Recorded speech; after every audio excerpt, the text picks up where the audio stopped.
Hi hello welcome to current TV news. Jaganmohan Reddy గారి press meet అంటే నాకు చాలా ఫన్ అని చాలా రకాలుగా చెప్పుకుంటూ వచ్చా. బట్ ఫస్ట్ టైం నాకు ఆయన ప్రెస్ మీట్ పెడితే కోపం అంటే విపరీతమైనటువంటి కోపం వస్తుంది. ఎందుకంటే ఆంధ్రప్రదేశ్కి ఆయనకి మరి ఎందుకు ఆయన అంత పగ పెంచేసుకున్నారో ఆంధ్రప్రదేశ్ ప్రజల మీద, ఆంధ్రప్రదేశ్ అభివృద్ధి మీద, ఆంధ్రప్రదేశ్ అంటే చాలు ఆయనకి ఎందుకంత పగ ప్రతీకారమో నాకైతే అర్థం కావట్లేదు. ఏంటో మరి నిజంగా మీరు చూస్తే కనుక అమరావతి రాజధాని శాశ్వతంగా ఉండాలి అని చెప్పి ఇప్పుడు చట్టబద్ధత కల్పిస్తూ మొన్న అసెంబ్లీలో తీర్మానం చేసి పార్లమెంటు పంపించి అక్కడ కూడా ఈరోజే చర్చ జరుగుతున్నటువంటి ఈ టైంలో ఆయన ఒక ప్రెస్ మీట్ పెట్టారు. ప్రెస్ మీట్లో ఆయన మాటలు చూస్తుంటే ఆయనకి ఆంధ్రప్రదేశ్ ప్రజల మీద ఎంత పగ ఉందో నాకైతే అర్థమవుతుంది. ఎందుకంటే ఆయన అధికారంలో ఉండగా అమరావతి రాజధాని కట్ల మూడు ముక్కల పేరుతో ఆట ఆడుకున్నటువంటి పరిస్థితి కనిపించింది. తర్వాత పోలవరం ప్రాజెక్టుని కొన్ని దశాబ్దాలుగా ఆంధ్రప్రదేశ్ జీవనాడిగా కలల ప్రాజెక్టుగా దాన్ని కూడా నాశనం చేయాలనేటువంటి కుట్ర కూడా మనం చూసాం. అమరావతికి సంబంధించి కాస్తో కూస్తో ఫౌండేషన్స్ వేస్తే దానిని కూడా సర్వనాశనం చేసేసినటువంటి పరిస్థితి చూసాం. ఒక్క కంపెనీ పెట్టుబడి పెట్టడానికి పోగా ఉన్న కంపెనీలను కూడా తరిమేసినటువంటి గొప్ప ఘనకార్యం చేశారు. కేవలం ఆయన ఇచ్చేటువంటి ఆ పథకాలు తిని బతకాల్సిందే ఆంధ్రప్రదేశ్ ప్రజలు. రోడ్లు కానీ, డ్రైనేజీలు కానీ, ఇంకొకటి కానీ ఏదీ లేకుండా వాళ్ళు అలాగే అభివృద్ధి కానీ ఇంకొకటి వాళ్ళు చదువుకున్న చదువుకి ఎటువంటి విలువ లేకుండా వాళ్ళ పథకాల మీద బ్రతికి చావాలని చెప్పి ఒక పగబట్టేసినటువంటి వ్యక్తిగా నాకైతే అనిపించింది. ఎక్కడా కూడా ఆంధ్రప్రదేశ్ అభివృద్ధి జరుగుతుంది అంటే పాపం జగన్మోహన్ రెడ్డి గారికి, వైఎస్ఆర్సీపీ పార్టీకి సంబంధించినటువంటి నాయకులకి ఎక్కడ లేని పగా ప్రతీకారం తీర్చుకోవడానికి ముందుకు వచ్చారు. ఈరోజు ఆయన మాట్లాడుతున్నటువంటి ఒక మాట, కొన్ని మాటలను మీకు వినిపిస్తాను. ఆ తర్వాత ఇది నిజమో కాదో మీరే కమెంట్ రూపంలో కూడా తెలియజేయండి. నచ్చితే ఛానల్ని సబ్స్క్రైబ్ చేయండి, షేర్ చేయండి. ఇక ఒకసారి ఆయన మాట్లాడినటువంటి మాటలు ఒకసారి మీకు వినిపిస్తాను, ఆ తర్వాత మాట్లాడదాం. నేను అడుగుతా ఉన్నా, అసలు రాజ్యాంగంలో అనే పదం ఎక్కడైనా ఉందా? లేదంట. చెప్పండి. రాజ్యాంగంలో ఎక్కడ రాష్ట్రాలకు సంబంధించి రాజధానులు అనే పదం ఎక్కడ లేదు. దేశానికి మాత్రమే రాజధాని ఉంటుంది తప్ప రాష్ట్రం. మరి మూడు రాజధానులు అని చెప్పి ఎందుకు పెట్టారు సార్? చెప్పండి. ఆంధ్రప్రదేశ్కి ఒక రాజధాని కూడా అవసరం లేదు. మరి హైదరాబాద్కి రాజధాని ఎందుకుంది?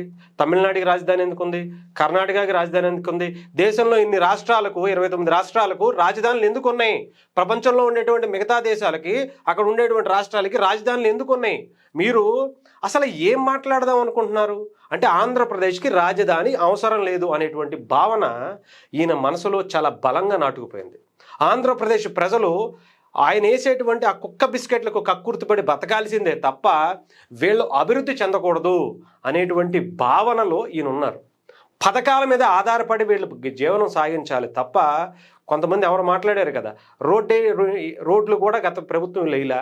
ఏంటయ్యా రోడ్లు వేయండి అంటే, బయటకు వచ్చి మీరు జలసాలు చేయడానిక, యాక్సిడెంట్లు అయిపోతారు, అందుకే మేము రోడ్లు వేయట్లేదు, మీకు పథకాలు ఇస్తున్నాంగా, ప్రతి నెల పెన్షన్లు వస్తున్నాయిగా, ఇంట్లో కూర్చొని తినండి అంతే తప్ప మీరు బయటకు వచ్చి పన్ను కూడా చేయాల్సిన అవసరం లేదు, అందుకనే కంపెనీలు కూడా తీసుకురాము అనేటువంటి కార్యక్రమాన్ని 5 ఏళ్ల పాటు ఆంధ్రప్రదేశ్ని సోమరపోత ఆంధ్రప్రదేశ్గా తయారు చేసి కుట్ర చేసినటువంటి వ్యక్తికి ఇంకెంతకన్నా మంచి మాటలు ఏమొస్తాయి చెప్పండి?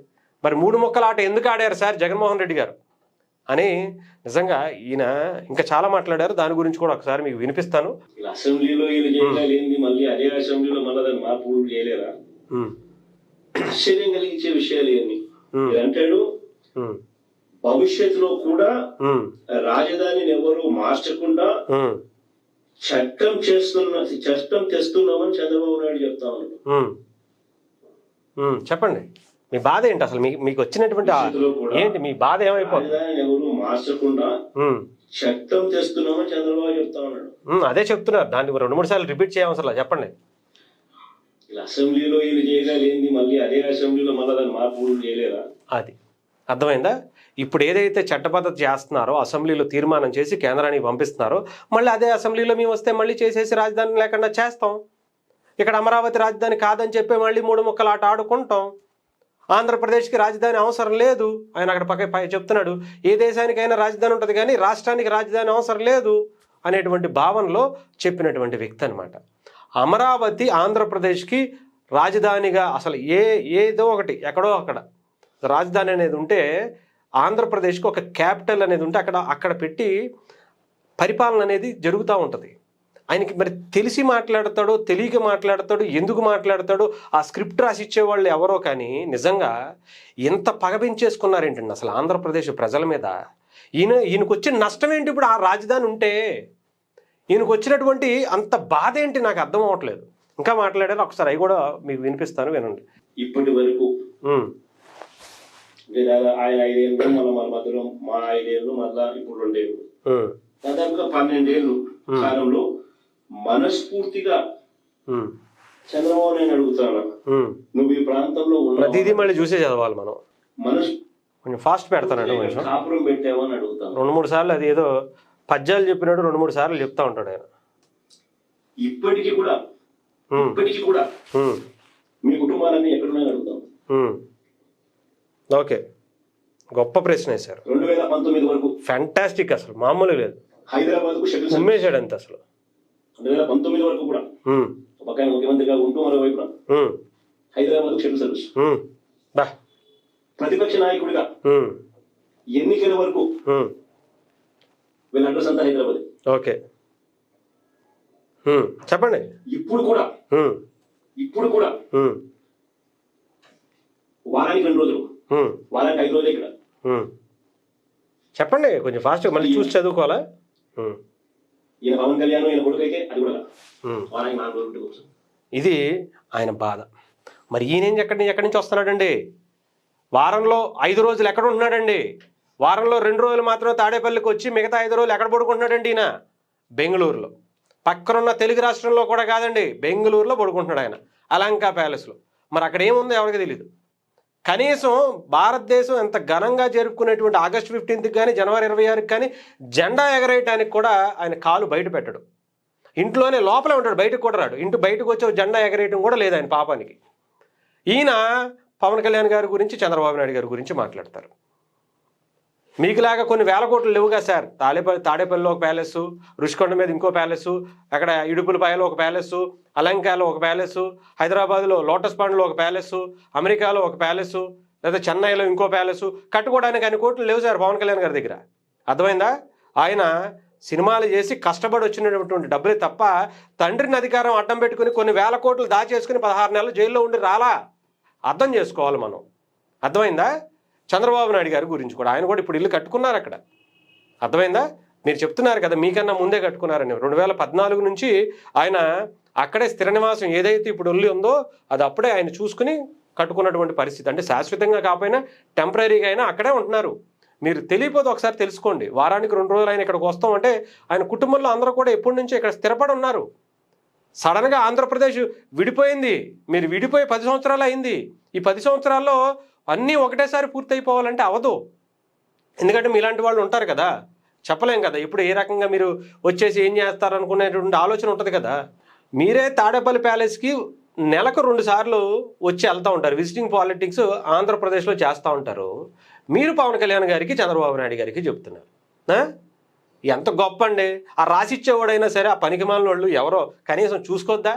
అరే బాబు, మన గురించి మాట్లాడుకోవాలి కదా, మనం ఎందుకు ఇలా ఎదురుకుండా పెట్టి ఎదటోడి గురించి మనం మాట్లాడుతున్నాము?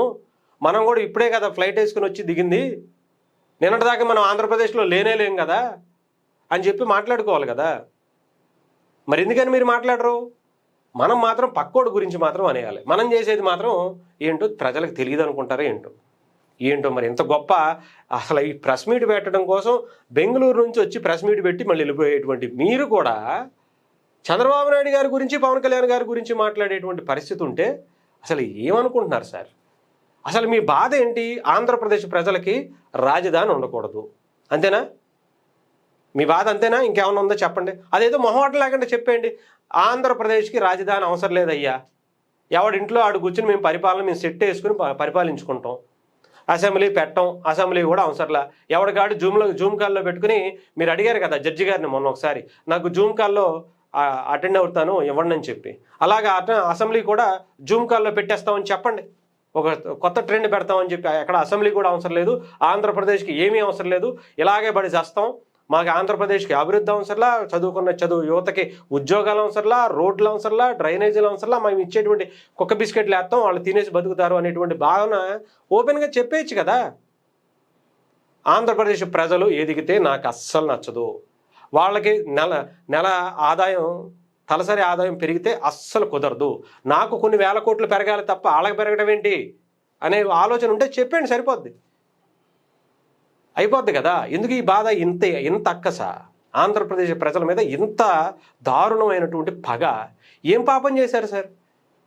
మీ తండ్రి గారిని, మీ చెల్లి గారిని, మిమ్మల్ని ఇన్ని రకాలుగా రాజకీయంగా మిమ్మల్ని మేపుతా ఉంటే, మీకు కొన్ని వేల కోట్ల ఆస్తులు సంపాదించి పెట్టేటువంటి కార్యక్రమం ఆంధ్రప్రదేశ్ ప్రజలు చేస్తుంటే మీరు తిరిగి ఇచ్చేటువంటిది ఇదా? ఆంధ్రప్రదేశ్ ప్రజలు బాగుపడకూడదనేటువంటి ఇంత పగ పెట్టేసుకుంటే ఏంటి సార్? అసలు ఏమన్నా ఉందా? మళ్ళీ వస్తే అసెంబ్లీకి వస్తానంట ఆయన మళ్ళీ సీఎం అయితేనంటగా ఆంధ్రప్రదేశ్ ప్రజలు మీరు మాత్రం గుర్తుపెట్టుకోండి, ఆయన మళ్ళీ వస్తే ఆంధ్రప్రదేశ్కి రాజధాని లేకుండా చేయటానికి ఆయన పగబట్టి కూర్చున్నాడు. ఇంకా మీరు ప్రతిపక్ష పాత్ర ఇస్తారో లేదో కూడా ఆలోచించుకోండి, నాకైతే తెలియదు.